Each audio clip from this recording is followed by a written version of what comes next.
আসসালামু আলাইকুম। সবার আগে বাছাই করা 10টি আন্তর্জাতিক খবর জানিয়ে দেব। প্রথমেই থাকছে শিরোনাম। তবে তার আগে অনুরোধ থাকবে ভিডিওটিতে একটি লাইক দিবেন।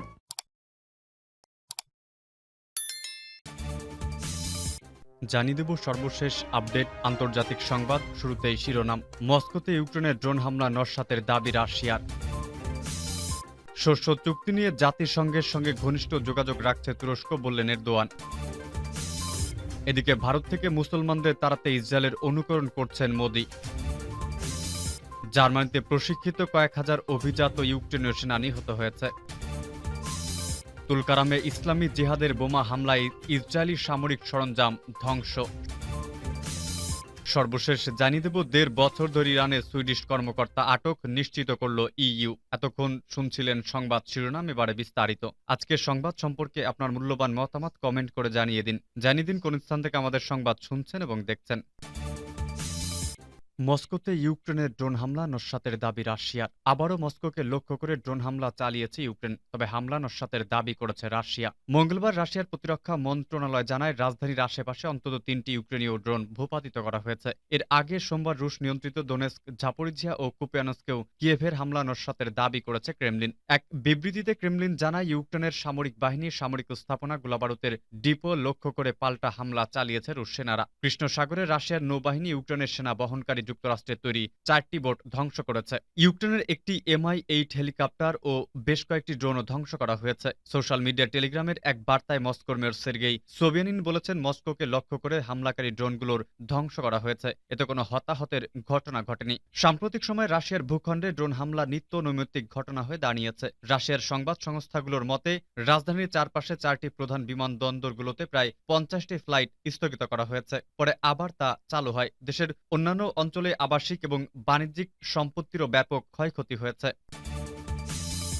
শস্য চুক্তি নিয়ে জাতিসংঘের সঙ্গে ঘনিষ্ঠ যোগাযোগ রাখছে তুরস্ক, বললেন এরদোয়ান। তুরস্কের প্রেসিডেন্ট এরদোয়ান বলেছেন, কৃষ্ণ সাগরের শস্য চুক্তি পুনর্জীবিত করতে তার দেশ তুরস্ক জাতিসংঘের সঙ্গে ঘনিষ্ঠ যোগাযোগ রাখছে।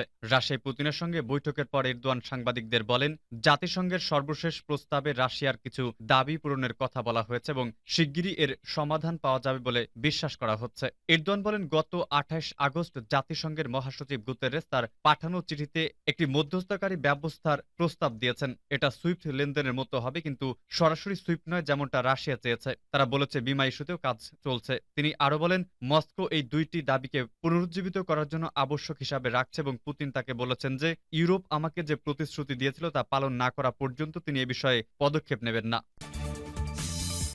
ভারত থেকে মুসলমানদের তাড়াতে ইসরায়েলের অনুকরণ করছে মোদি। আগস্টের শুরুর দিকে বিশ্ব আতঙ্কের মধ্যে দেখেছিল কিভাবে উত্তর ভারতের রাজ্য হরিয়ানার কর্তৃপক্ষ একমাত্র মুসলিম সংখ্যাগরিষ্ঠ জেলা নুতে ৩০০টিরও বেশি মুসলিম মালিকানাধীন বাড়ি এবং ব্যবসা গুড়িয়ে দিয়েছে। হরিয়ানার হিন্দু ডানপন্থী গোষ্ঠীগুলো মুসলিম ব্যবসা বর্জন এবং হিন্দু মালিকানাধীন ব্যবসায় মুসলিম কর্মচারীদের বরখাস্ত করার আহ্বান জানিয়ে সহিংসতার অনুসরণ করে। ধ্বংস অভিযানের আগে নুহতে হিন্দু ও মুসলিম দলগুলির মধ্যে সংঘর্ষ শুরু হয়, যখন অতি ডানপন্থী হিন্দু সংগঠন বিশ্ব হিন্দু পরিষদের নেতৃত্বে একটি মিছিল জেলায় পৌঁছায়। আমরা যা প্রত্যক্ষ করছি যা নিঃসন্দেহে বর্তমান হিন্দু জাতীয়তাবাদী শাসনের অধীনে উৎসাহিত করা বিদ্বেষপূর্ণ বক্তব্যের ফল। তবুও নুহের মতো দেশের কিছু অংশে মুসলিমদের বাড়িঘর এবং সম্পত্তির ব্যাপক ধ্বংস, যেখানে সম্প্রদায়টি শতাব্দী ধরে বসবাস করে আসছে, এটি আরও ভয়ানক কিছুর দিকে ইঙ্গিত করে। দেশে মুসলিম উপস্থিতি এবং ঐতিহ্যের সমস্ত প্রমাণ মুছে ফেলার একটি সমন্বিত প্রচেষ্টা। এটাকে একটি পূর্ণাঙ্গ গণহত্যা শুরু করার প্রথম পদক্ষেপ হতে পারে।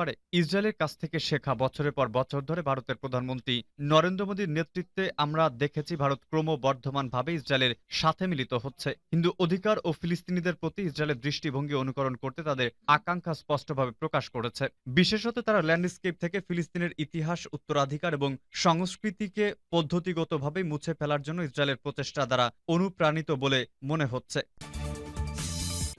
জার্মানিতে প্রশিক্ষিত কয়েক হাজার অভিজাত ইউক্রেনীয় সেনা নিহত হয়েছে। দ্য টাইমস রিপোর্ট করেছে যে ইউক্রেনের পাল্টা আক্রমণের অগ্রগামী সশস্ত্র বাহিনীর ৪৭তম যান্ত্রিক ব্রিগেডের অভিজাত ইউনিটগুলির হাজার হাজার কর্মী হারাচ্ছে, যদিও তারা জার্মানিতে প্রশিক্ষণ নিয়েছে বা অত্যাধুনিক পশ্চিমা অস্ত্রে সজ্জিত হয়েছে। ব্রিটিশ দৈনিক অনুসারে পাল্টা আক্রমণ শুরু হওয়ার আগেই ব্রিগেডটিকে ইউক্রেনীয় এবং পশ্চিমা মিডিয়া দ্বারা প্রশংসা করা হয়েছিল, কারণ এটি জার্মানিতে প্রশিক্ষিত ছিল এবং মার্কিন তৈরি ব্র্যাডলি সাঁজোয়া কর্মী যুদ্ধকর্মী বাহক এবং লেপার ট্যাঙ্ক দিয়ে সজ্জিত ছিল। যাই হোক, যত তাড়াতাড়ি এটি দক্ষিণ ফ্রন্টে প্রধান আক্রমণের নেতৃত্ব দিয়েছিল, প্রচুর ক্ষতির সম্মুখীন হয়েছিল, পত্রিকাটি লিখেছে। ইউক্রেনীয় চিকিৎসকেরা বলেছেন যে ইউনিটের হতাহতের সংখ্যা 4 অঙ্কে চলে গেছে। টাইমস বলেছে কারণ ইউনিটের প্রয়োজনীয় বিমান সহায়তা এবং মাইন ক্লিনিং এর ক্ষমতার অভাব রয়েছে। ফলস্বরূপ পশ্চিম তৈরি সাজোয়া যানগুলি প্রায়শই রাশিয়ার মাইনফিল্ডে অচল করে দেওয়া হয় এবং তারপর কামান দিয়ে আঘাত করা হয়, সংবাদপত্রটি যোগ করেছে। 2022 সালের এপ্রিলে প্রতিষ্ঠিত 47তম ব্রিগেডকে সবচেয়ে সক্ষম ইউক্রেনীয় ইউনিটগুলোর মধ্যে একটি হিসাবে বিবেচনা করা হয়। এটি জার্মানির গ্রাফেনওয়ারের মার্কিন ঘাঁটি সহ ইউরোপের প্রশিক্ষিত হয়েছিল। তুলকারামে ইসলামী জিহাদের বোমা হামলায় ইসরায়েলি সামরিক সরঞ্জাম ধ্বংস। ফিলিস্তিনের ইসলামী জিহাদ আন্দোলনের সামরিক শাখা সুরাইয়া আল কুদস ব্রিগেড জানিয়েছে তারা ইহুদিবাদী সেনাদের পথে উচ্চ বিস্ফোরক ক্ষমতা সম্পন্ন সাইফ ওয়ান বোমার বিস্ফোরণ ঘটিয়েছে। পশ্চিম তীরে তুলকারাম শহরের নূর শামস ক্যাম্পের দিকে যাবার সময় ওই বিস্ফোরণ ঘটানো হয়। বার্তা সংস্থা ফিলিস্তিন আল ইয়ম জানিয়েছে আল কুদস ব্রিগেড এই মর্মে আজ একটি বিবৃতি দিয়েছে। বিবৃতিতে বলা হয়েছে তাদের সদস্যরা গত রাত থেকে আজ পর্যন্ত ইহুদিবাদী ইসরায়েলি সেনাদের ওপর গুলি ও শক্তিশালী বোমা নিক্ষেপ করেছে। নূর শামস ক্যাম্পে ইসরায়েলি সেনাদের হামলার জবাবে তারা ওই অভিযান চালায় বলে বিবৃতিতে উল্লেখ করা হয়েছে। সুরাইয়া আল কুদসের বিবৃতিতে আরো বলা হয়েছে তুলকারামে তাদের প্রকৌশল ইউনিট সরাসরি ইহুদিবাদী ইসরায়েলের সামরিক গোলাবারুদের সাইফ ওয়ান বোমার সাহায্যে বিস্ফোরণ ঘটাতে সক্ষম হয়েছে। দখলদার ইহুদিবাদী সেনারা নূর শামস ক্যাম্পের বিভিন্ন পয়েন্টে হামলা চালানোর লক্ষ্যে তাদের ওই সামরিক সরঞ্জামগুলো জমা করেছিল। এই ক্যাম্পে হামলার সময় ইহুদিবাদী সেনারা এক ফিলিস্তিনি কিশোরকে শহীদ করেছিল। বুলডোজার দিয়ে এই ক্যাম্পের অবকাঠামো তারা মারাত্মকভাবে ধ্বংস করে দিয়েছিল। পশ্চিম তীরের পরিস্থিতি খুবই উত্তেজনাপূর্ণ। ফিলিস্তিনি যোদ্ধারা সব ধরনের অস্ত্রশস্ত্রে সুসজ্জিত এখন। অবৈধ ইহুদি বসতি স্থাপনকারী এবং ইহুদিবাদী সেনাদের বিরুদ্ধে তারা ভয়াবহ অভিযান চালিয়ে ইহুদিবাদীদের অগণিত অপরাধের জবাব দিচ্ছে। অপরদিকে অধিকৃত অঞ্চলের উত্তর সীমান্তে হিজবুল্লাহর অবস্থান ইহুদিবাদীদের জন্য ভয়ঙ্কর দুঃস্বপ্নে পরিণত হয়েছে।